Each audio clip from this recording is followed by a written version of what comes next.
네, 안녕하세요. 이번 시간은 여러분들에게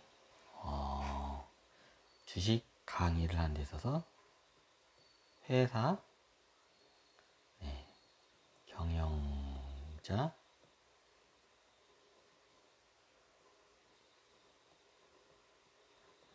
관점, 또는 입장, 관점 내지 입장. 관점과 입장이 좀 틀리죠. 입장은 내가 이 입장이야. 관점은 이 관점에서 봐. 좀 약간 틀리죠. 그래서 관점과 입장. 그럼 관점이라고 할까요, 그냥?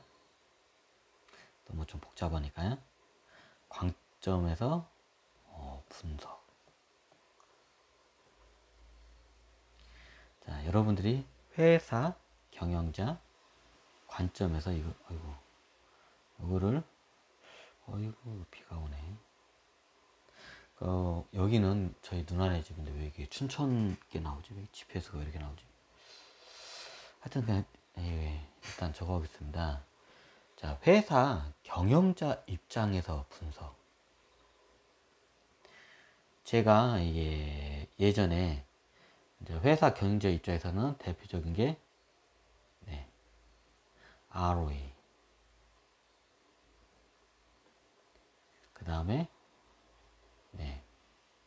자본금. 왜냐면 회사가 자본금이 얼마에 따라서 그 비례해서 당연히 수익을 내겠죠. 그래서 자본금이 중요합니다. 그 다음에 그 자본금 대비 얼마나 돈을 버는지, 영업이익.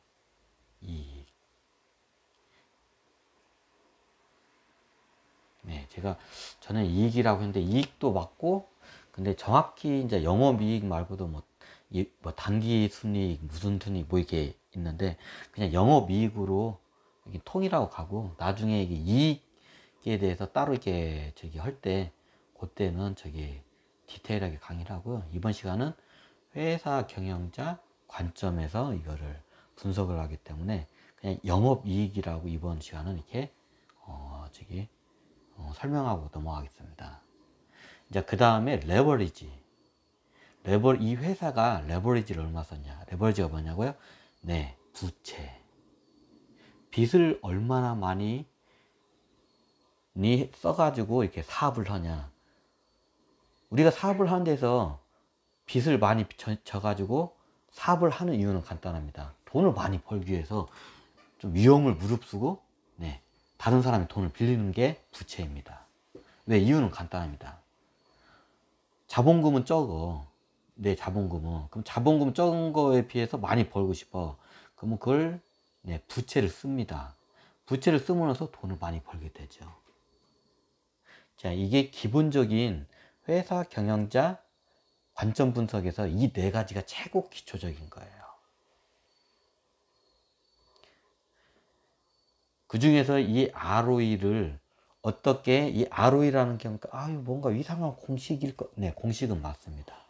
하지만 잘 알고 보면 굉장히 간단한 그냥 공식입니다.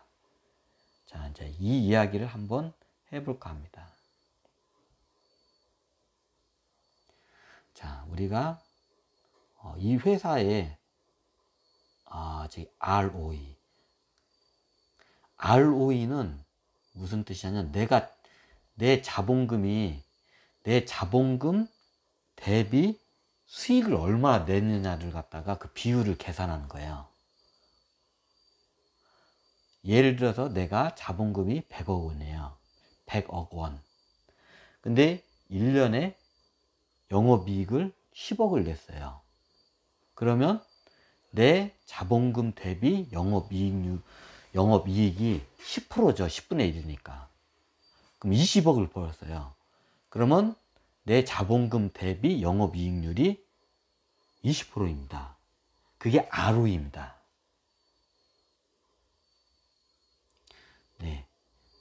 자본금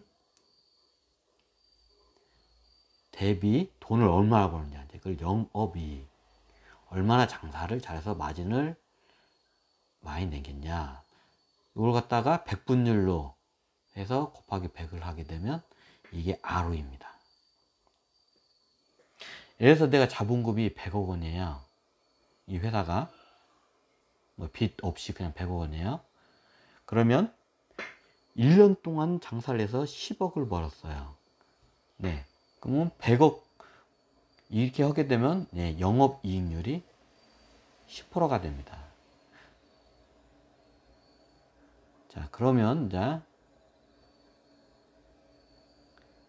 이번에는 자본금이 100억이 똑같은데 작년에는 10억을 벌었는데 올해는 20억을 벌었어. 그럼 어떻게 됩니까? 네. ROE가 20%입니다. 내가 내 자본금, 내 투자한 돈에 비해서 얼마나 몇 프로를 벌어들였냐. 예, 이게 ROE입니다. 쉽죠? 굉장히 쉬워요. 내가 투자한 자본금에 비해서 얼마나 벌어들였냐. 그걸 갖다가 백분율로 나눈 거를 갖다가 ROE라고 합니다.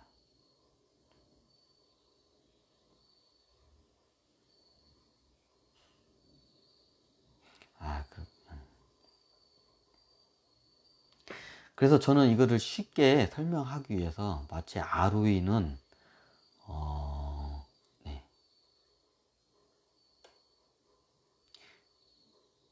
ROE는 마치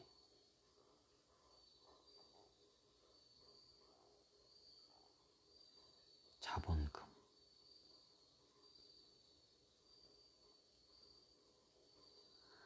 자본금 대비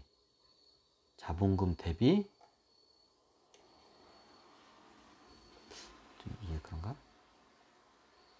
자본금 대비 열매의 모양을 한번 해서 만들게요. 이렇게 가지고 사과 모양.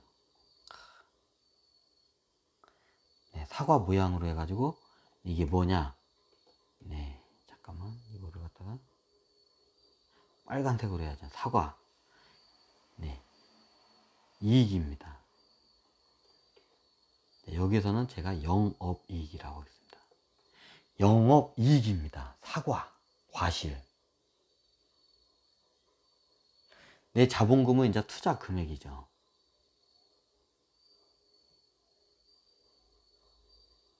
자, 그러면 우리가 수익을 더 내고 싶어. 근데 자본금이 50밖에 안 돼. 50억밖에 안 돼. 그러면 우리가 부채를 져서, 빚이죠. 부채를 빚이라고 이제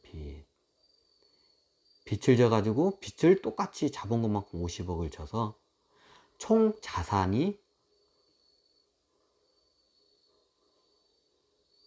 100억 원입니다.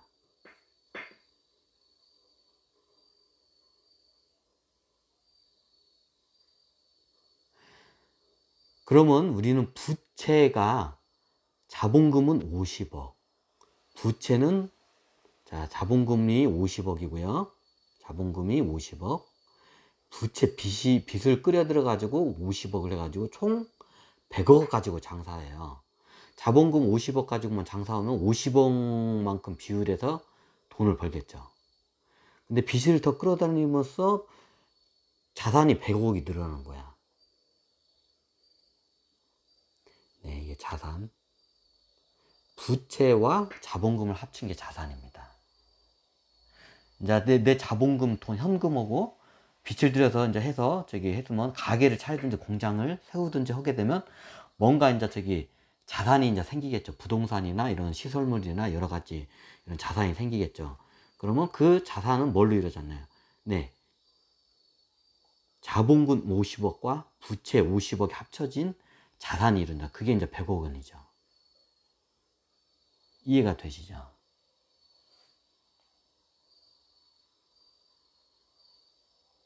이래서 영업이익을 냅니다. 부채에 빚을 쓴 이유는 간단합니다. 더 많은 수익을 내기 위해서. 너무나 간단해요. 사업하는 사람이 빚내서 사업을 크게 확장하는 이유는 뭡니까? 돈 더 많이 벌기 위해서, 영업이익을 많이 내기 위해서, 돈을 많이 벌기 위해서 너무나 간단하죠. 이게 기본의 회사 경영자 관점에서 이렇게 보시면 이렇게 돼요. 그러면 마치 저기 자본금이, 자산이 많은 상태에서 아무래도 영업이익이 많이 생기겠죠. 그러니까 이제 부채까지 쳐서 저기 이제 빚까지 끌어들여서 이제 크게 사업을 하는 거죠. 왜? 돈을 많이 벌기 위해서. 굉장히 이유는 간단합니다.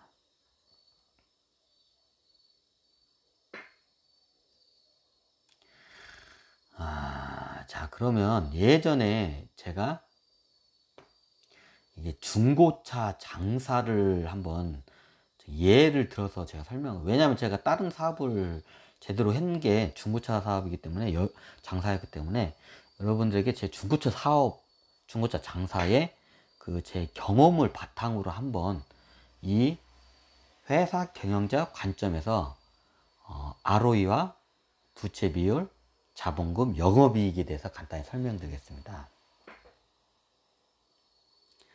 자, 먼저 총체적으로 ROE.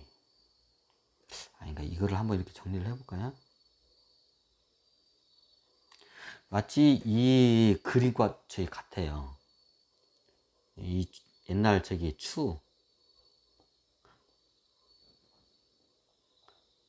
회사 경영자들은 기본적으로는 ROE라는 걸 계산해요. 근데 투자자들 관점에서는 이게 좀 틀린데, 왜 투자자 관점에서 이게 틀린지 그거는 뒤에 이제 따로 그 설명하는 그 목차가 있으니까 그때 한번 설명드릴게요.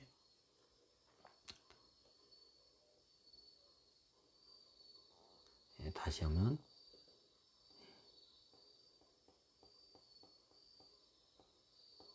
자본금, 그리고 이제 부채, 빚이라고 여기다 가로 안 치겠습니다. 부채, 빚. 자, 이 두 개를 합친 거를 뭐라고 하냐? 자산이라고 합니다. 그럼 자본금은 부채, 자산, 총 자산을 뽑아내고 거기서 부채를 빼면 그게 자본금이 돼요.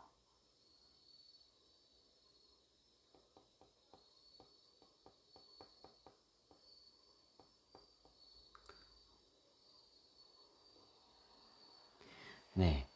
그래서 영업이익을 자 어떻게 내는지 한번 이렇게 설명을 드리겠습니다. 제가 예전에 중고차 장사를 제가 했기 때문에 제 중고차 장사의 경험을 바탕으로 해서 한번 이 ROE와 부채 비율, 그리고 자본금, 요거에 대한 설명을 드릴게요. 자, 이번 시간은 회사 경영자 입장에서 최고, 이건 좀 중요하니까 파란색으로 할까요? 네.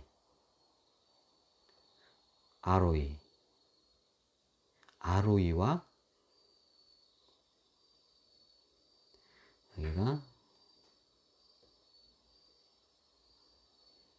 영업이익, 그리고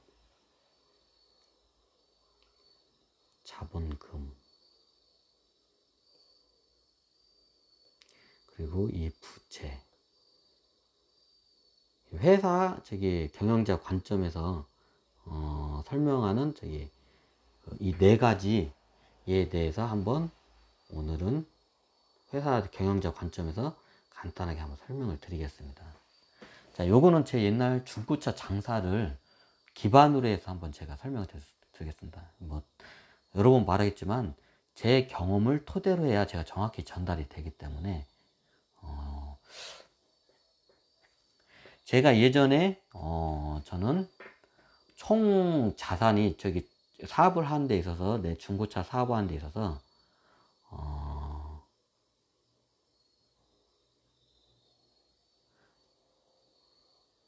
총 자산이라고 할까요? 자산이라고 하죠. 네. 자산이 1억 원이었습니다. 그 중에서 제가 순수하게 제 돈으로 가져온 자본금, 제 현금으로 가져온 자본금, 투자 전 최초 자본금은 예시입니다. 이거는 어디까지? 5천만 원. 그리고 부채가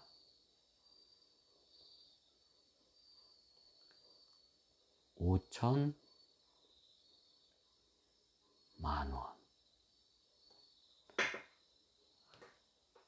자, 제 예전에 이렇게 이랬습니다.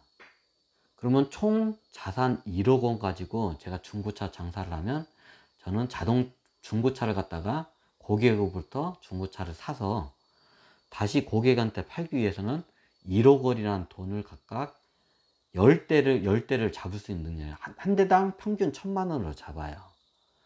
자, 먼저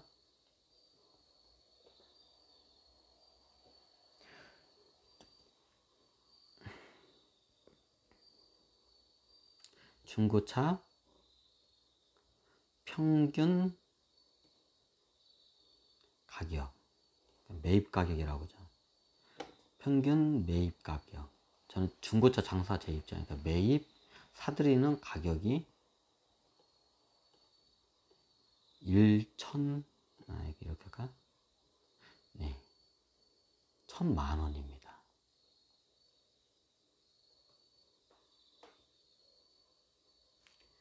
그리고 그 차를 갖다가 한 대를 만약에 팔게 되잖아요. 그러면 중고차를 1,000만 원짜리 중고차를 팔게 되면 중고차 한 대당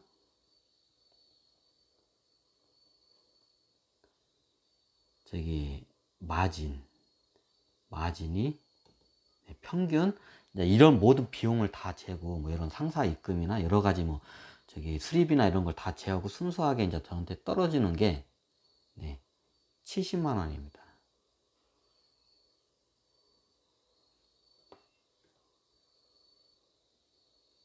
네, 약 7% 정도가 마진이 났죠. 1,000만 원짜리. 그리고 차가 금방 팔리기도 하고 뭐 몇 달 가기도 하는 경우가 있죠.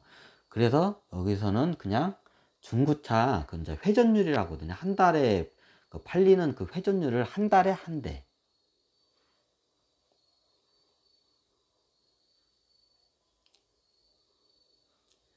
회전율을 한 달에 한 대가 팔립니다. 한 대를 사오면 그게 차가 팔리는데 평균 한 달이 걸려요. 그래서 네, 이걸로 가정을 했을 때 평균이 이렇게 나와요. 실질적으로 거의. 자, 요거로 감안했을 때 이제 자, 이걸 이제 저거네. 요걸 감안했을 때 옆에 있는 걸 치우겠습니다.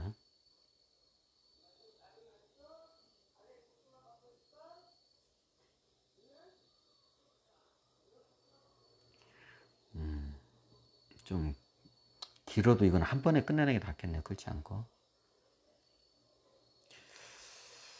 그러면 이게 한 대당 이렇게 되면, 자, 그러면 저는 차를 당연히 1,000만 원당 내 총 자산이 1억 원이죠. 빚 5천, 자본금 5천. 빚을 끌여서 부채를 지어서 5천, 자본금 5천이면 자산이 총 1억이 있습니다. 그럼 1억 가지고 차 한 대당 1,000만 원씩 평균 잡으면 10대를 저희가 매입할 수 있는 그 자산의 능력이 됩니다. 그러면 저는 중고차 10대를 매입을 합니다. 한 대, 두 대. 제 실제 대부분 이렇게 저뿐만 아니라 중고차 딜러들이 대부분 요 정도 이렇게 요 선에서 다 비슷비슷하게 나와요. 다 실질적으로 거의 실질적으로 이렇다고 보면 돼요. 내가 많은 걸 이제 좀 여러분들이 너무 디테일하게 설명하면 여러분들이 오히려 헷갈리기 때문에 제가 모든 걸 좀 이게 쉽고 간단하게 설명해서 지금 다 이게 최소화로 이렇게 설명을 드리는 것 뿐입니다. 자, 저는 이게 마방진 모양으로 가로 셋, 세로 셋 해가지고 1,000만 원짜리 평균 1,000만 원짜리 차 10대를 사드립니다. 꼭 전화 다이얼 같죠? 1, 2, 3, 4, 5, 6, 7, 8, 9, 마지막에 0번호. 네, 총 10대입니다. 맞나요? 네, 맞습니다. 그러면 여기에서 한 대당 1,000만 원이잖아요. 그렇죠? 중고차 한 대당 저기 매입 가격이 평균이 1,000만 원입니다. 그러면 이 중에서 5대는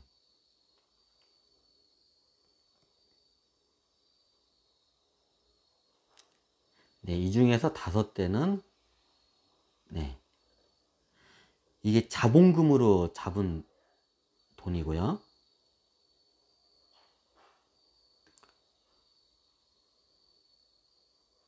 그리고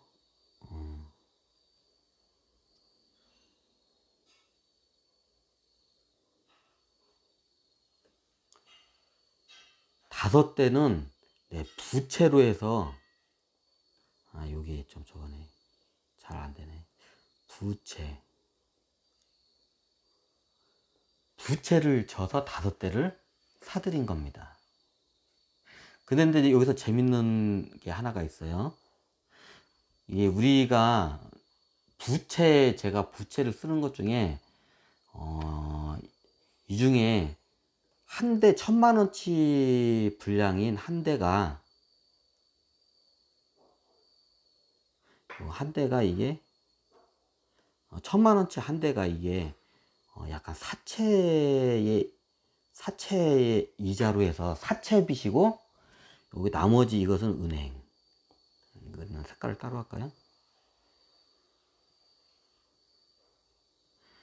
요거 한 대는 1,000만 원은 사채빚으로 이걸 졌고요. 한 대는 은행. 나머지 4대는 은행빚입니다. 똑같은 부채인데도 그 부채의 성격이 틀리죠. 자, 어떻게 틀린지 우리 한번 같이 알아봅시다. 여기서 부채에서 우리가 알아야 할 게 지금 이게 은행 이자가,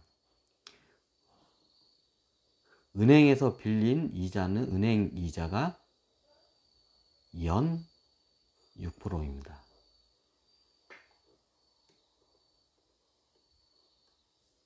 그리고 사채 시장에서 빌린 이자가 연 24%입니다.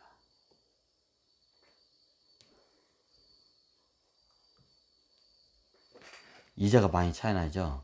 제가 왜 이걸 설명하냐면, 여러분들이 주식 분석하는 데 있어서 그 회사가 부채를 졌는데 이 부채가 이자가 싸고 안정적이고 장기적으로도 쓸 수 있는 부채인지, 아니면 언제 이거 갚아야 할지 모르는 악덕 사채업자한테 이게 진 빚인지, 회사들이 그 부채 성향에 따라서 그 회사의 건전성 우리가 파악을 할 수가 있어요.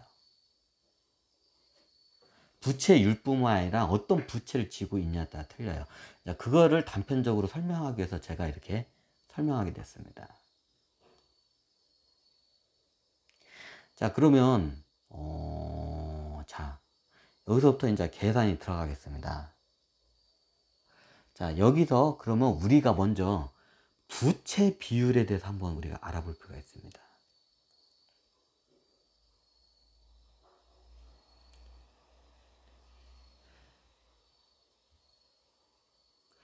부채 비율이라는 것은 내 자본금 대비 부채를 얼마나 썼냐 이거예요. 다시 말씀드리면 내 자본금 대비 부채를 얼마나 썼냐. 예, 그걸 백분율로 계산한 게 부채 비율입니다. 자, 저는 지금 자본금이 얼마입니까? 네, 5천만 원입니다.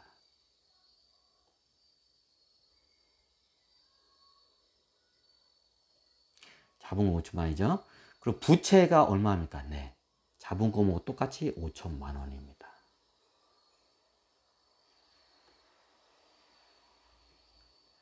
자, 그럼 이건 백분율로 하면 이건 어떻게 되나요? 네. 그러면 이 회사는 부채 비율이 100%라는 뜻입니다. 자, 이해가 되시나요? 이게 부채 비율입니다. 내 자본금만큼 똑같은 돈을 쓰면 그게 100%고, 내 자본금보다 2배 이상 쓰면 내 자본금보다 지금 부채가 2배가 더 많으면 200%입니다. 이게 부채 비율입니다. 이 회사가 부채를 많이 쓰는 이유는 간단해요. 네, 내가 투자한 자본금 대비 돈을 많이 벌기 위해서입니다. 근데 실질적으로 부채 비율은 높은데 영업이익률이 형편없는 회사들이 우리나라에 굉장히 많아요. 그럼 그런 회사들은 나중에 자본 잠식이 될 확률이 높아요. 자본 잠식이 된다는 게 뭐냐면 이 회사가 다 팔아도 빚도 못 갚아. 오히려 빚이 많아. 이 회사를 다 지금 통째로 팔아도. 이게 자본 잠식입니다. 다 돈을, 내 자본금 다 까먹은 거야. 쉽게 말해서요. 이게 자본 잠식입니다. 그럼 자본 잠식이 되면 유가시장에서 퇴출이 돼. 상장 폐지가 되고. 그럼 그런 회사들은 어떻게 되나요? 네, 투자해서는, 애초부터 투자해서는 안 돼요. 근데 우리나라에는 부채 비율이 높으면서도 부채 비율이 높은 이유는 높은 수익, 그 이익을 내기 위한, 쉽게 말하면 돈을 많이 벌게, 높은 영업 이익을 내기 위한 방법인데 굉장히 형편없이 낮은 회사들이 많아요. 그럼 그런 회사들은 여러분들이 굉장히 조심하게 접근해야 돼요. 그런 회사는 나중에 자본 잠식이 되거나 아니면 부채 비율이 높은데 비해서 이게 수익이 안 나는 회사는 조금만 해서 망할 회사거나 아니면 그 회사 오너들이 회사 돈을 빼돌리는 경우에 대부분이 그런 건. 둘 중에 하나예요. 회사가 내일 모레 망할 회사이든지 영업이익이 너무 이게 낮으면 ROE나 영업이익률이 너무 낮으면 이 회사가 내일 모레 망할 회사거나 아니면 회사 오너가 따로 돈을 다 횡령을 하고 있는 회사예요. 그런 회사들은 대부분. 그렇게 인지하셔도 거의 무관하셔도 돼요.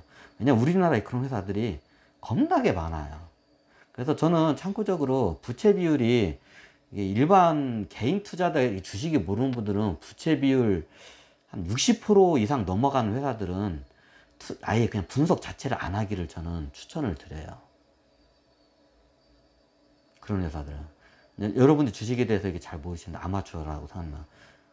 왜냐면 60%가 넘어가잖아요. 그러면 그 부채를 통제하는 게 약간 선을 넘어가요. 근데 수익도 많이 못 내, 이 회사가. 그럼 문제가 있는 거예요. 회사가 무능하거나 아니면 회사 오너가 돈을 빼돌리거나 둘 중에 하나예요, 그 회사는. 그래서 우리가 부채 비율에 대해서 봐야 돼요. 이제 제가 여기서 은행 이자로 도 있고 사채 이자도 있어요.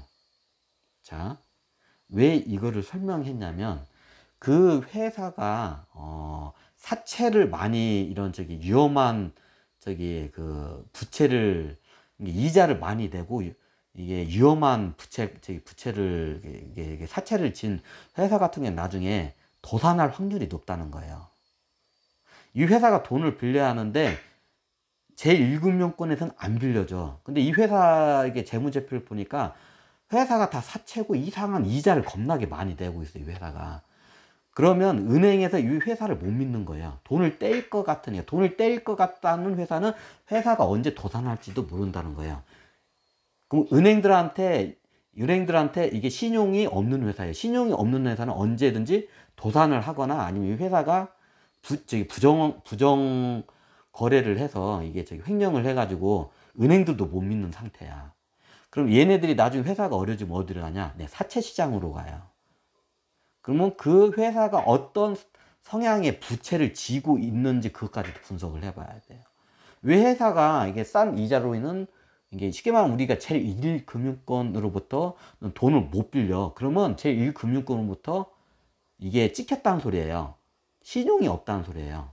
언제 도산할지 모른다는 거야. 은행이 딱 보니까 얘는 돈 떼어먹을 것 같아. 언제 도산할지를 못해. 좀 사기꾼 기질이 있어. 그럼 은행에서 안 빌려줘요. 그럼 얘네들이 나중에 이제 좀 어려운 상황 타면 어디로 가냐? 네, 사채 시장으로 가요. 그럼 사채 시장 가면 기본적으로 이자가 겁나게 세요. 이제 이런 거로 봐서 이 회사의 신용도와 이제 간접적인 부채로 분석을 해서 이 회사가 망할 수도 있는 회사든지 회사가 좀 이상한 회사인지를 분석이 가능해요. 그 부채가 어떤 성격의 부채이냐에 따라서.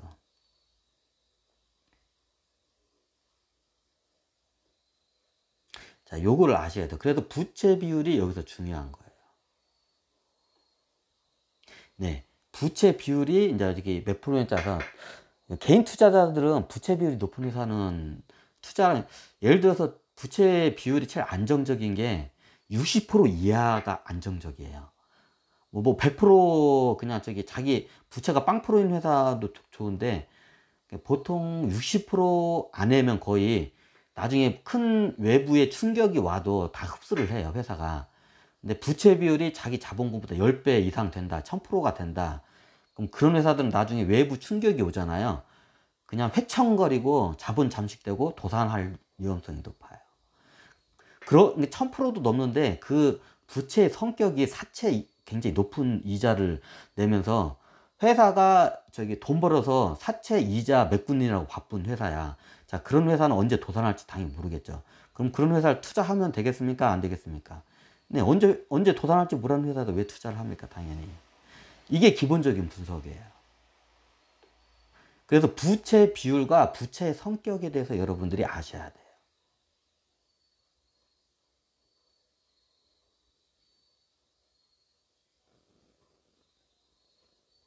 그래서 여기에서 이제 우리가 부채 비율, 그리고 자본금, 그리고 자본금과 부채 비율, 그리고 영업이익에 대해서 이제 이게 전데 영업이익을 내고 자본금 대비 영업이익률이 얼마인지 그 지수가 ROE입니다.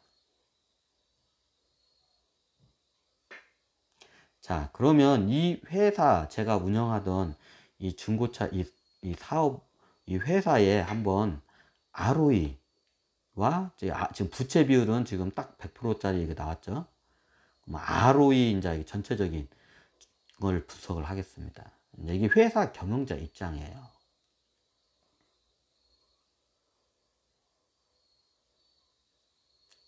자, 위 회사가 자본금이 5천입니다. 다시 쓰겠습니다. 자본금 5천만 원. 그리고 부채가 똑같이 5천만 원입니다. 근데 부채가 저기 약간 정확히 따지면 부채가 지금 차 한 대당 사채가 1000만 원이 들어가 있죠. 제 은행 이자, 은행에서 빌린 저기 사채 은행이라 할까요? 은행 부채가 4천만 원입니다.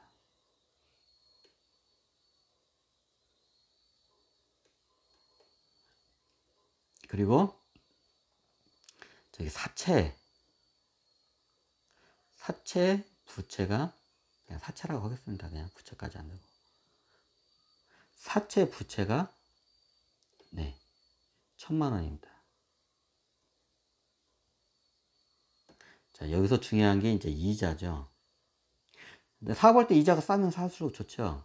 네, 은행 이자는 연 이율이 연 6%짜리입니다. 실질적으로 제가 이렇게 6%짜리 썼습니다. 그리고 중고차 사채 이쪽 시장에서 통용되는 게 연 24%짜리입니다.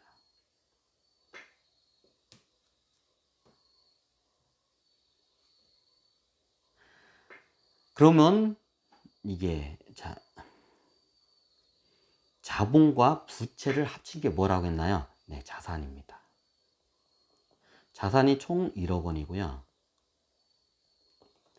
자본금 5천에 부채 중에 은행 부채가 4천, 사채가 1000만 원입니다. 그러면 저는 이 차를 한 달에 10대를 사고 10대를 한 달에 1회전을 하는 그 평균으로 이게 조건으로 봐서 한 달에 저는 10대를 팝니다. 근데 한 대당 얼마라겠나요? 네. 한 대당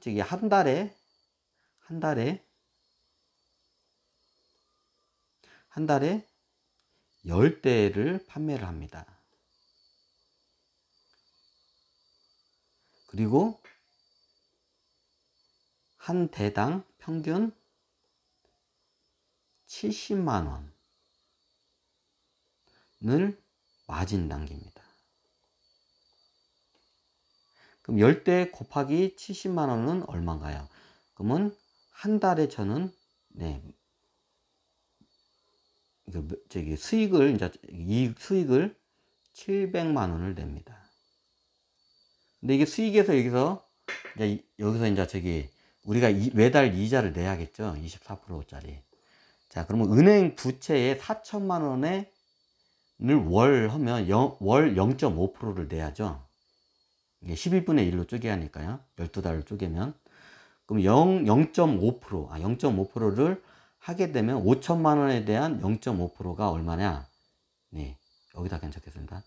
20만 원입니다. 이자가. 여기다 적을까요? 너무 지저분한가요? 그러면 그 20만 원입니다. 이자가 월 20만 원 됩니다. 그럼 사채 1000만 원을 했는데 사채가 연 24%는 월 2%죠. 12달이니까 12달로 쪼개면 그러면 1000만 원에 대한 2%는 또 월 20만 원입니다. 자, 똑같은 이자인데 저기 4천만 원을 빌렸고 1000만 원을 빌렸는데 이자는 똑같이 20만 원씩 나갑니다. 사채에서는 1000만 원 빌렸는데 월 20만 원. 은행에서 저기 돈을 빌렸는데 이자가 월 20만 원이 나갑니다. 왜? 이자가 틀리기 때문에. 그럼 이 두 개를 합치면 월 700에서 월 20, 20을 합쳐서 40만 원을 빼야겠죠. 그럼 40만 원을 빼게 되면 얼마인가요? 660만 원이라는 매달 저기 한 달 영업이익이 발생합니다. 그러면 한 달에 1월에 한 달에 660만 원을 냈으면 1년에 12달을 곱하면 얼마인가요? 7,920만 원이라는 영업, 참고적으로 부처적인 건 그냥 다 뺐습니다. 여러분들이 이해하기 쉽게 해서 영업 평균 1년에 1년에 영업이익이 7,920만 원이 발생합니다. 자, 그럼 여기를 지워도 되겠죠? 이제 다 보셨으니까.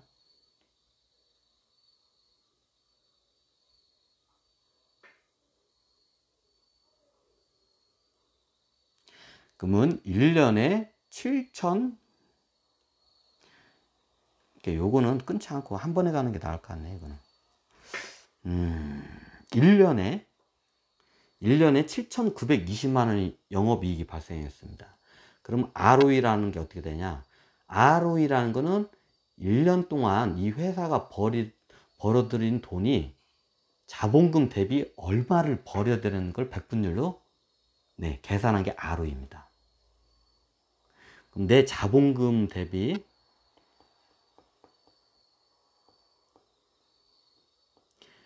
연 영업이익, 영업이익이라고 적겠습니다. 곱하기 100. 자, 여기서 자본금은 얼마인가요? 여기서 자본금이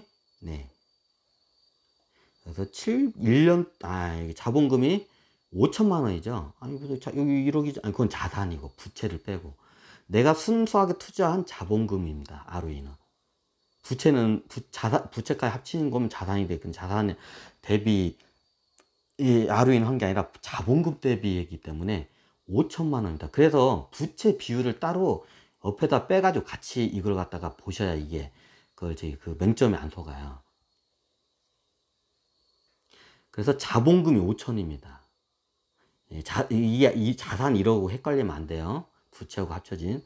요거를 주의하셔야 돼요. 자본금 5천만 원 대비 ROE가. 내 자본금 5천만 원 대비. 자, 5천만 원 대비. 자, 1년 동안 얼마나 벌어졌나요?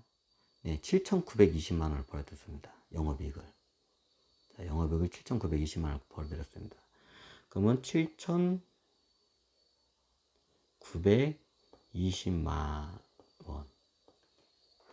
그럼 몇 프로인가요, 이거? 어머, 내가 계산을 잘못했구나.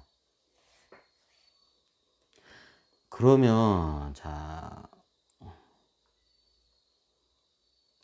어이씨, 이거 잠깐만, 이거 제가 좀 미숙해가지고, 이걸 어떻게 하지? 오케이. 자, 계산기를 한번 두드리겠습니다. 계산기가 어디 갔지?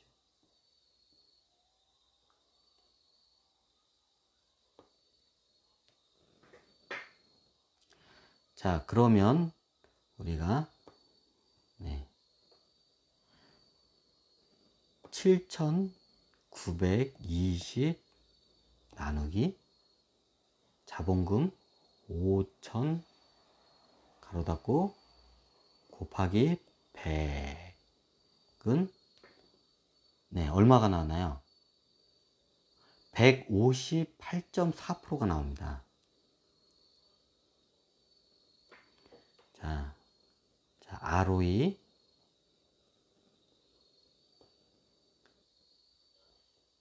ROE를 다시 한번 하겠습니다. ROE에서 자본금이 5천만 원입니다.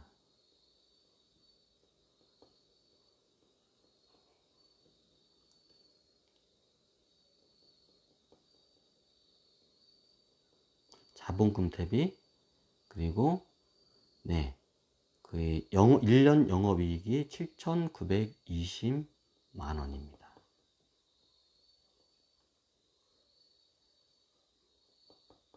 영업이익. 자, 이거를 곱하기 100을 하니까 네, 요 금액인 158.4%라는 ROE가 나옵니다. 아마 이렇게 수익을 내는 회사는 엄두거로 알고 있어요. 이런 회사가 있으면 벌써 주가가 날라갔죠. 제가 이런 회사는 있으면 저도 투자하고 싶습니다. 참고적으로 제 인건비까지 다 뺐기 때문에 이렇게 나온 거예요. 그걸 좀 감안하셔야 돼요. 여기서 원래 제 인건비도 다 빼야 되는데 인건비는 제가 이게 넣지를 않았습니다. 그래서 이렇게 지금 좀 약간 숫자가 나왔는데 하여튼 그렇습니다. 그래서 ROE가 158.4%가 나옵니다. 네, 자본금보다도 거의 1년 동안 벌어들인 돈이 더 많아요. 근데 실질적으로 개인 사업하는 분들 중에 1년 만에 내가 투자한 금액을 1년 만에 투자한 금액의 2배 이상을 버는 사람들이 많아요. 자기가 사업을 하면 실질적으로. 근데 왜 우리 유가 시장이면 그런 게 없나요? 그건 저도 모르겠습니다. 하여튼 그것까지는. 실질적으로 그런 사람들이 많아요. 이게 장사하는 사람 중에 자기 수완이 뛰어난 사람들은 자기 그 자본금, 자기 자본금보다도 1년에 몇 배를 벌어들이는 사람들이 중고차 시장에 많아요. 저보다 수완이 뛰어난 사람들이 많아요. 저는 뭐 2배도 아니고 한 1.58배죠. 158%니까. 158.4%니까. 근데 실질적으로 자기 자본금 대비 좀 이런 말 하기는 그런데 거의 자기 자본금이 대비 한 거의 10배 이상을 버는 사람도 있어요. 1년 동안 중고차 시장에. 그런 사람들 어떻게 했냐? 네. 그 중고차 시장에 아까 연 24%짜리 이자를 갖다가 거의 자기 자본금 없이 거의 연 24%, 자기 자본금은 1,000만 원도 안 되는데 그런 사람도 있어요. 자본금은 1,000만 원도 안 되는데 연 24%지 여기 시장에서 초년 사채 이자로 한 보통 3억 원 가지고 장사를 하잖아요. 그러면 1년에 한 5억도 벌어요. 이 사람들은.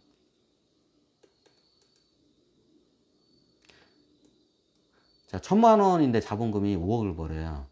그럼 ROE가 500%인가요? 50배니까? 실질적으로 중고차 시장 이런 사람들이 많아요. 사채 3억 원에 연 28억 이자를 내고도 이렇게 벌어들여요, 연. 보통 이게 수입차 하는 사람들이 보통 이렇게 해요. 제가 아는 형님도 있는데, 제가 아는 형님 중에 보통 자기 돈은 없어. 자기 아예 자본금 자체가 없어. 자기 자본금 자체가 빵원이야. 자본금이 빵원인데, 이게 저기 중고차 매매 시장에서 원체 수완이 좋으니까, 매매 시장에서 능력이 좋으니까 보통 한 3억, 4억 정도를 땡겨줘요. 실력이 좋으면. 전주들이. 그러면 한 달에 보통 저기 많이 벌면 이 양반이 3천에서 4천을 번다고 하더라고요. 그럼 4천을, 월 4천을 벌면 1년에 5억을 거의 버는 거죠. 4,800이니까. 실질적으로 그렇게 버는 사람도 봐요. 아예 자본금이 없어. 빵원이야, 자본금이. 중고시장에 그런 사람들이 많아요. 근데 실력은 뛰어난데 자기 자본금 없이 남의 돈 가지고 장사를 해. 그것도 이자가 센 연 24%짜리 이자로 해가지고. 근데 그 이자를 내고도 이게 해가지고 이렇게 월 한 척에 4천 정도를 그냥 벌어요. 월. 그런 데가 연내 형님들을 많이 봤거든. 대부분 이런 형님들은 수입차를 해요. 국산차는 그게 안 나와요. 보통 수입차 하는 분들이 그렇게 많이 해요. 이게 강남 유련동의 수입차 딜러들 중에 자기 돈 10원 한 장 없이 진짜 다 이게 전주들한테 이게 보통 사장단들이 이게 많이 돈을 대주거든요. 왜냐하면 사장단들이 왜 돈을 대냐면, 돈을 대주면 이게 입금도 하고 여러 부수수액이 이게 상사 입장에서 생기기 때문에 이런 거 갖다가 돈을 전주로 대줘요. 그러면 보통 3억 원 정도 이렇게 대주면 이 사람들이 한 달에 한 4천 정도를 벌어요. 진짜로 4천 우습게 벌어요.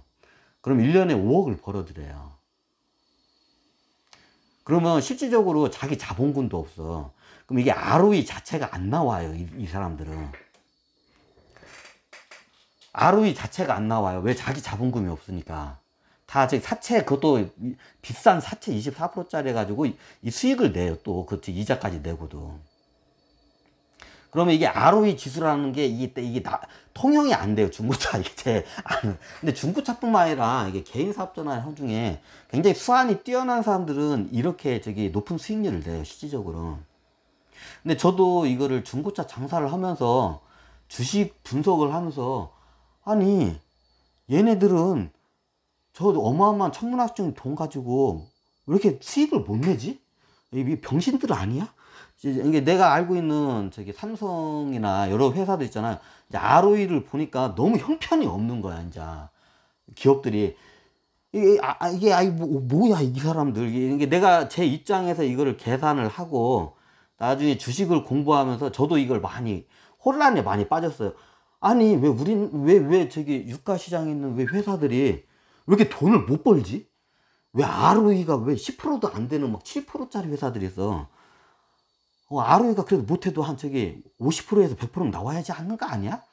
이제 이 생각을 하는 거예요. 최하 50에서 100%는 나와야 하는 거 아니야? 난 당연히 이게 이제 내 상식으로 딱 머리가 박혔어. 왠지 이 장사를 이렇게 했기 때문에. 근데 우리나라에 보면 ROE가 10%도 안 되는 회사들이 겁나요. 얘네들은 뭐지? 그것도 부채도 겁나게 많이 비고 1000%까지 진 회사들이 이해가 안 되는 거야. 이 회사들 왜 이러지? 그래서 제가 예전에 주식 분석도 왜 이 멍청한 새끼들은 왜 수익을 왜 못 내는 거지? 이 경영자 얘네들은 바보 아니야? 돈이 이렇게 많은데 이 많은 자본금으로 수익을 이거밖에 못 내는 거야? 이게 보니까 이게 완전 바보로 보는 거야. 예전에 이제 그 대기업 총수나 이렇게 되면 와 대단한 경영의 천재인 줄 알았는데, 이게 ROE 분석을 해보니까 얘네들 바보 아니야? 왜 이렇게 어마어마한 자본금 돈 가지고 투자를 해서 ROE가 10%도 안 되는 회사들이, 우리나라의 그것도 대기업들이 큰 회사들이 ROE가 10%도 안 되는 회사들이 겁나요. 근데 ROE 10%도 안 되는데 부채 비율이 1000%까지도 넘는 회사들이 겁나. 근데 이 회사들 보고 이 회사들 뭐지 이 회사들? 어떻게 이렇게 나올 수가 있지? 이거는 두 가지밖에 없어요. 회사가 망하기 직전이거나 아니면 이게 재고가 안 팔려서 이거 지금 떨이를 해가지고 이게 그 적자를 보고 있는 상황이거나, 아니 회사 오너가 다 되게 뒷똥구멍으로 다 지금 빼돌리고 똥구멍으로 다 처먹고 있는 상황이야. 이게 내가 보니까 딱 보이는 거야. 이게 장사를 해보니까 어떻게 ROE가 10%도 안 나와 세상에. 이런 말도 안 돼. 그것도 자서전까지 쓴 경영의 천재들의 그 회사들이 너무 이해가 안 되는 거예요. 내가 그걸 보고 왜 ROE가 왜 10%도 안 되는 회사들이, 그것도 부채가 막 1000% 가까이까지 쓰면서. 근데 나중에 이걸 조사를 해보니까 다 뒤에서 횡령을 다 빼돌리고 수익을 내고 있어. 어느 정도 많이는 못 내도. 근데 대부분의 다 돈을 다 빼돌리고 있는 거야. 이게 아구가 안 맞아요. 회계장부를 깊숙하게, 회계장부를 이렇게 깊숙하게 디테일하게 파악을 하잖아요. 일반 증권맨들은. 그러면 거기에 몰입이 돼요. 근데 기본적인 상식적인 장사꾼 사업가의, 그래서 제가 회사 경영자 관점 분석을 이걸 넣은 거예요. 이게 퍼나 이게 PBR, PBS 여러 이제 저기 증권가에서 내놓는 지수로 오면 그게 안 보여요. 처음에 그걸 공부했을 때 아 이게 이런 거만 공식이 이렇구나 하고 저도 이렇게 했는데 나중에 알을 까보니까 이거 수는 엉터리인 거예요. 다 모든 게 다 속임수야. 숫자 가지고 다 속이고 있는 거였어. 이제 나중에 내가 이걸 다 알아내니까 말이 안 되는 거야. 여러분이 봐도 제가 장사해도 5천만 원 가지고 저부터 해도 저는 굉장히 안전적으로 해요. 이 정도 수익을 나요, 실질적으로. 자본금이 거의 빵원인데, 빵원인 사람이, ROE가 1000% 이상을 내는 사람 중고차 시장이 겁나게 많아요. 근데 경영의 천재라는 그 자서전까지 쓴 우리나라의 창업자의 그 회사들이 ROE가 10%도 안 된대. 와, 이건 말도 안 되는 거야. 어떻게 이럴 수가 있지? 그것도 부채를 막 1000%까지 지고, 얘네들 바보 아니야? 멍청이들 아니야? 어떻게 돈을 이렇게 못 벌 수가 있지? 이거는 회사가 지금 자본 잠식 되기 직전에 이거는 이거 상태로밖에 내 눈에는 안 보여요. 왜냐면 저는 이걸 해봤기 때문에 알아요. 진짜. 그래서 제가 예전에 한 중에 장사나 사업을 해본 사람이 제 강의를 들으면 주식을 굉장히 빨리 배워요. 근데 이게 여러 지수나 이런 숫자 공식적인 증권가에 가면 그런 걸로 보잖아요. 안 보여요. 차트 그런 걸로 보면. 근데 이건 굉장히 장사, 사업의 아주 기본적인 로그스로 그냥 파고들으면 바로 보여요. 그냥. 세상에 ROE가 7%도 안 되는, 그것도 부채 비율 1000%까지 지는 회사가, 세상에 그런 거지 같은 회사가 어딨어. 그거는 망하기 직전 일부의 회사의 상태 ROE거나 10%도 안 되는 회사들은 제 생각은 그래요. 내가 그래 답답해가지고 뭐 이런 거지 같은. 나중에 이걸 대입을 해보니까 퍼하고 이제 BPS, PPR 여러 지수를 하니까 이게 모두 숫자를 가지고 다 속이는 거였어요. 이제 경영자들이. 나중에 제가 그럼 가서 회계장부를 파고 들어가잖아요. 그럼 거기에 빠져요. 거기는 걔네들이 완벽하게 다 세팅을 다 해놨기 때문에 속을 수밖에 없어요. 회계장부는. 근데 기본적인 이런 장사 사업의 룰에 이런 기본적인 것만 알아도 이 회사가 겁나게 횡령을 한다는 거를 한눈에 간파가 돼요. 근데 우리나라 회사들이 횡령을 대부분 다 해요. 유가시장 안 하는 회사가 거의 없어요. 이제 겁나게 많이 해먹느냐, 아주 양심적으로 조금 해먹느냐, 그 차일 뿐이지 횡령을 겁나게 해요. 우리나라 회사들은. 그러니까 예전에 어떤 외국계 그 월가에서 그 보고서가 옛날에 한번 나온 적이 있었어요. 왜 대한민국의 ROE나 PER이나 BPS 왜 가치 대비 왜 이게 너무 저평가가 왜 돼 있는지 그 월가에서 한번 발표한 적이 있어요. 왜냐면 재벌가들이 회사 돈을 다 횡령하기 때문에 그거를 감안하고 디스카운트를 시켜야 한다.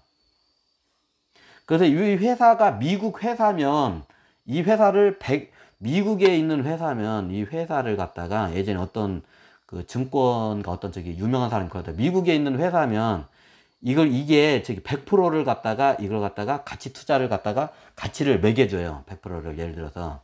근데 똑같은 회사인데 한국에 있는 회사는 30에서 50% 정도만 쳐줘요. 왜? 이유는 간단합니다. 회사가 돈을 보면 배당을 하든지 아니면 회사에게 자사주를 매입해서 이렇게 주식을 줄여가지고 하든지 아니면 재투자를 하든지 해야 하는데 얘네들이 다 횡령을 하는 거야. 미국 이제 월가 쪽에서 보니까 한국에 있는 재벌 애들이. 그래서 한국에 있는 회사들은 이게 기본적으로 똑같은 미국에서 100을 이게 해줘야 할 회사를 갖다 한국 회사들은 30에서 50%를 적용하는 게 이게 맞다. 왜? 횡령하는 걸 감안을 해서.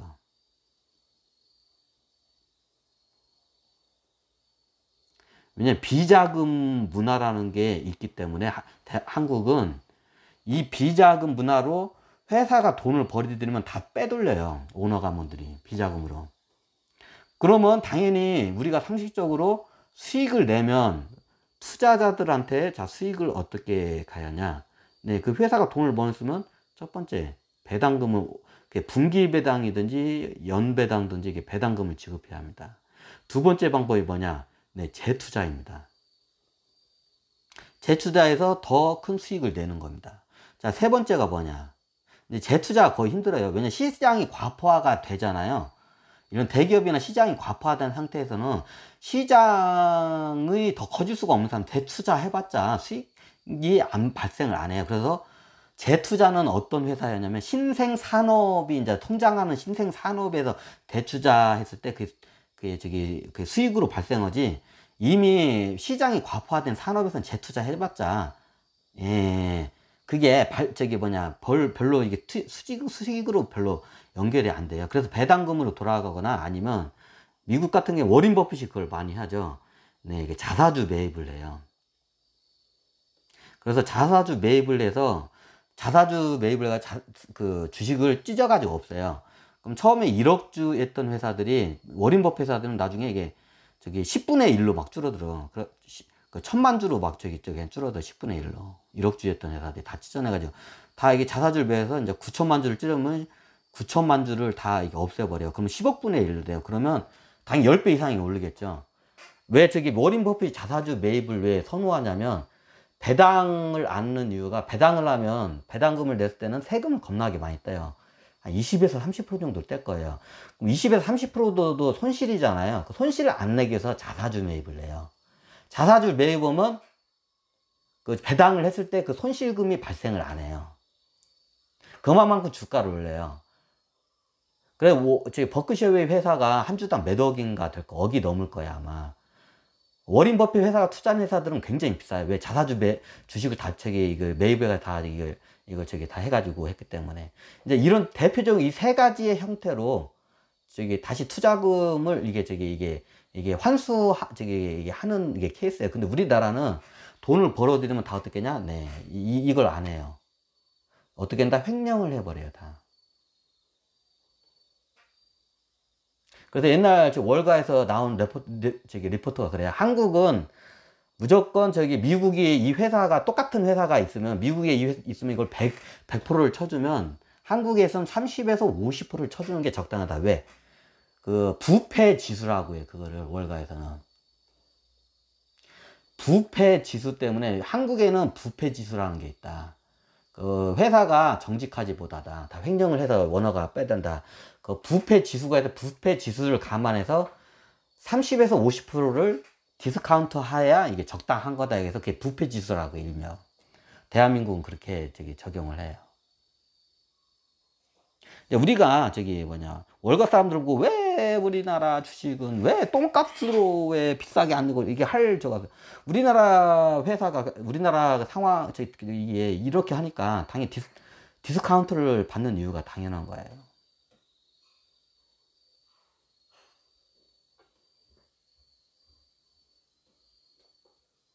자, 여기까지 우리가 ROE 계산해서요. ROE가 이 회사의 경영자 관점에서 보는 지수예요. 일종의 공식이에요. 근데 ROE에 대한 개념을 실질적인 중고차 장사를 통해서 이게 보여주면 여러분들이 그 회사에 대한, 나중에 이제 투자자 관점 분석과 회사 관점 분석을 두 개를 비교해서 보여드릴 거예요. 그럼 이 회사가 뭔가 이상하다는 게 보여요. 뭔가 속이고 있다는 거. 그럼 여기서는 이제 그것까지 하면 헷갈리니까 여러분들 오늘은 여기에 회사 경영자 관점에서 그 회사 ROE, 그리고 자본금, 부채, 영업이익, 이 네 가지를 최소한 제가 압축을 한 거예요. 요것만은 알고 가셔야 한다 해가지고 그 회사 경영자 관점 부서에서 제 나무의 뿌리 부분에다가 이거를 넣은 이유가 이겁니다.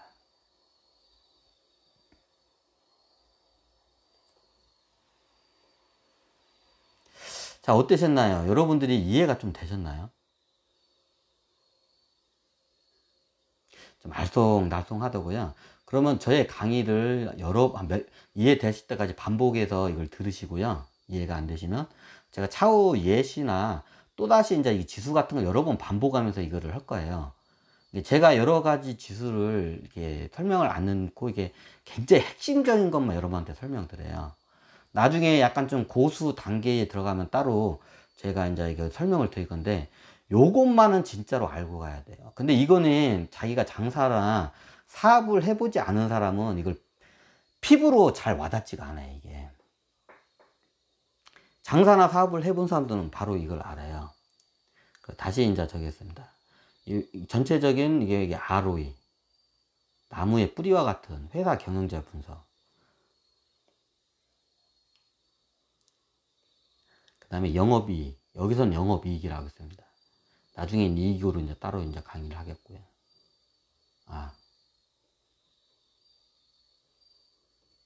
그럼 이런 이상한 회사들은 투자하면 된다? 예, 애초 다시 그냥 분석, 이런 낌새가 보이는 회사들은 애초 당시 분석을 하지 마세요, 그냥. 그럼 언제 이 회사 사면, 이 회사가 나중에 이제 이게 매스컴에 터질 때가 나와요, 한 번씩. 부패나 이제 그래 오너가 이제 깜빵에 가네 뭐하네. 그러면 그때 거의 이제 만약에 여러분들이 굉장히 이제 똥값이 되면 그때 이제 조금만 사두세요. 아주 똥값이 되면 그때 사야지. 그 전에는 아예 분석 자체를 하지 마세요. 이런 낌새가 나오는 회사들은 아예 분석 자체를 하지 마세요. 그래서 내가 부채 비율이 60%가 넘는 회사들은, 아마추어들은 아예 분석 자체를 하지 말라는 이유가 그래요. 그 중에 괜찮은 회사도 있어요. 저기 부채 비율이 높아도. 그런데 대부분이 문제가 있는 회사들이에요. 그냥 애초당시 그냥 지름길이라고 지뢰밭을 건너려고 생각하지 말고, 지뢰밭이다 생각 싶으면 지뢰밭을 돌아서 가시면 돼요. 괜히 빨리 가다가 지뢰 밟으면 뒤져요. 아유.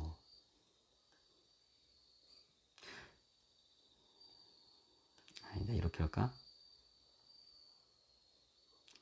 이걸 갖다가 제가 크게 이제 저기 했을 때, 검정색으로 할까, 그냥? 자, 큰 게 뭔지 아냐? 자, 여기다, 이렇게. ROE.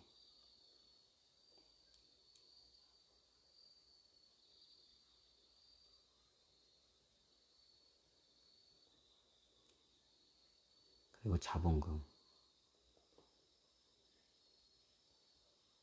자산하고 자본금을 많이 헷갈려요. 자본금은 순자산이라고 생각하면 돼요. 거기서 빚을 빼면 순자산이라고 하잖아요. 이게 사람이 이게 말 가지고 헷갈리면 그 말을 잘못 해석해 버리면 나중에 큰 낭패를 봐요. 순자산, 이게 자본금과 자산은 틀려요.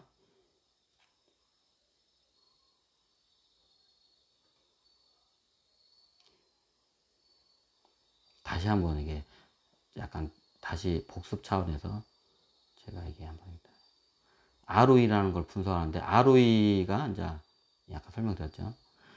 간단해요. 내가 가지고 있는 자본금이 있을 거예요.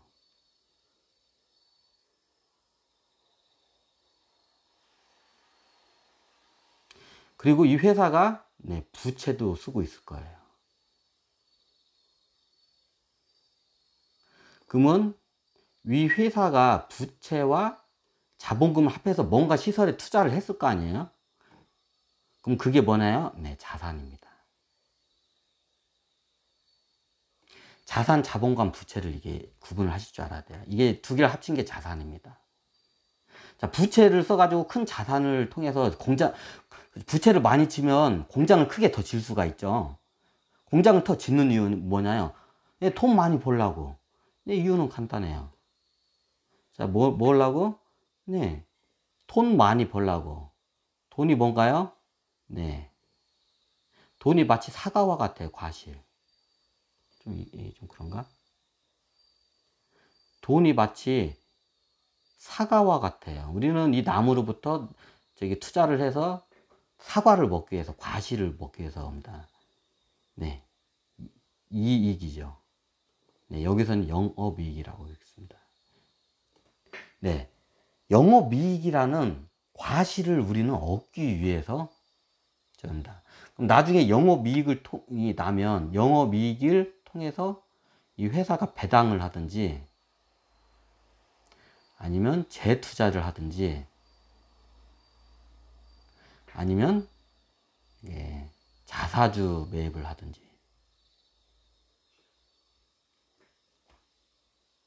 나중에 이게 잘 되면 회사 직원들한테 제가 이제 좀 약간 이게 회사 나중에 이게 투자들한테 되게 한 게 왜 회사에 저기 뭐냐 직원들한테도 나중에 상여금 대신 상여금 현금으로 주는 것보다 한 2배 정도의 저기 주식을 사들여서 자사주를 사들여서 그걸 갖다가 직원들한테 그걸 갖다 상여금으로 주는 거야. 그러면 직원들이 이 회사가 내 회사라는 애사심과 주인정신이 더 하게 되면 열심히 일을 하겠죠. 그래서 자사주 매입을 통해서 주식을 찢는 방법도 있지만 이 주식을 갖다가 어떻게 한다? 네. 그 직원들한테 나중에 성과금이나 이게 큰 성과를 회사에 큰 공을 세운 직원들한테 이 자사주를 매입해서 일부는 이게 저기 자사주를 매입해서 성과금으로 주식으로 주는 거예요. 이제 이런 식으로 이제 그 뭐냐 이제 회사 이제 사람들 이제 직원들의 이제 애사심과 직원들이 이제 주인 정신으로 해가지고 이제 더 이제 그 회사를 잘 이렇게 운영할 수 있게끔 하는 방법도 이것도 추천드려요. 이게 사람 투자예요. 그것도요. 직원한테 이게 자기 자사주를 특히 직원 중에 이 회사에 크게 이바지한 직원들이 있을 거 아니에요. 뭐 이사급이나 특히 이런 분 높은 양반들. 이 회사에 크게 이바지한 양반들한테는 그만한 당연히 네, 대우를 우리 주주들이 해줘야 돼. 그럼 뭘로 해야 하냐? 자사주를 매입해서 네, 그걸 갖다가 그 사람들의 성과금, 상여금을 갖다가 주식으로 해서 포상을 해주는 거예요. 포상금을. 그럼 이 사람들은 더 열심히 이건 내 회사라는 주인 정신으로 이사나 부장, 아니 사원들까지 그 간부에서 이사에게 진에서부터 말단 사원까지 다 이게 열심히 일을 하겠죠. 네, 이게 인재 경영이고 이게 인재 경영이에요. 사람을 갖다가 어떻게 이제 그 사람한테 투자하는 방법 중에 하나고요. 이런 건전한 방식으로 이렇게 돼야 하는데 우리 회사들은 우리 대한민국 회사들 이런 걸 다 대부분 안 해요. 어떻게 한다? 영업이익이 나면 네, 거의 횡령을 다 해버려요.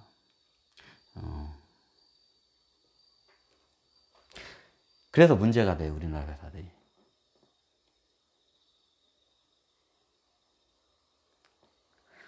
자, 오늘은 이렇게 제가 회사 경영자 관점 분석을 한번 해봤습니다. 이해가 안 되시면 제 강의를 반복해서 또 드시고요. 나중에 다른 여러 가지의 예시나 경우를 빗대서 또 이렇게 설명을 드릴 거니까요.